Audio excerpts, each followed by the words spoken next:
दोस्तों, वीडियो में आगे बढ़ने से पहले मैं आपसे कहना चाहूंगी कि आप चैनल पर नए हो तो चैनल को सब्सक्राइब कर लीजिए। द्रौपदी ने दिया था ये श्राप, वरना नहीं मरता घटोत्कच। महाभारत के कई श्राप और वरदान प्रसिद्ध हैं।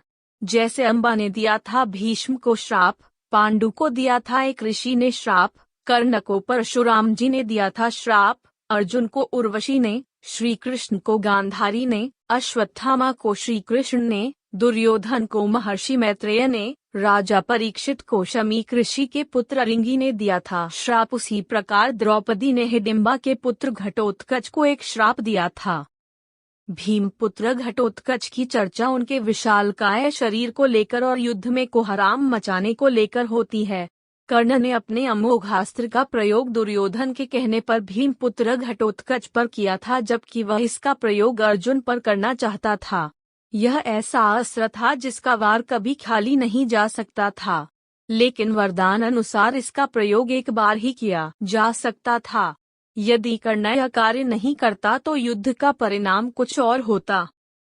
द्रौपदी ने घटोत्कच को शाप दिया। मान्यता अनुसार जब घटोत्कच पहली बार अपने पिता भीम के राज्य में आया तो अपनी मां हिडिंबा की आज्ञा के अनुसार उसने द्रौपदी को कोई सम्मान नहीं दिया। द्रौपदी को अपमान महसूस हुआ और उसे बहुत गुस्सा आया। वह उस पर चिल्लाई कि वह एक विशिष्ट स्त्री है, वह युधिष्ठिर की रानी है, वह ब्राह्मण राजा की पुत्री है तथा उसकी प्रतिष्ठा पांडवों से कहीं अधिक है। और उसने अपनी दुष्ट राक्षसी मां के कहने पर बड़ों, ऋषियों और राजाओं से भरी सभा में उसका अपमान किया है।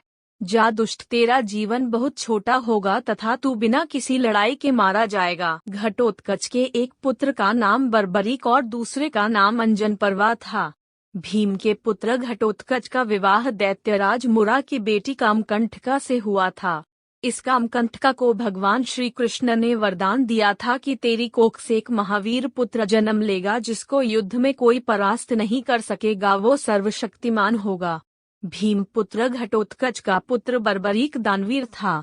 बर्बरीक दुनिया के सर्वश्रेष्ठ धनुर्धर थे। अर्जुन और कर्ण से भी बड़े धनुर्धर थे। बर्बरीक के लिए 3 बाण ही काफी थे, जिसके बल पर वे कौरवों और पांडवों की पूरी सेना को समाप्त कर सकते थे। यह बात जानकर श्री कृष्ण ने उससे दान में उसका शीश मांग लिया। बाद में श्री कृष्ण ने कहा कि कलयुग में तुम मेरे नाम से पूजे जाओगे।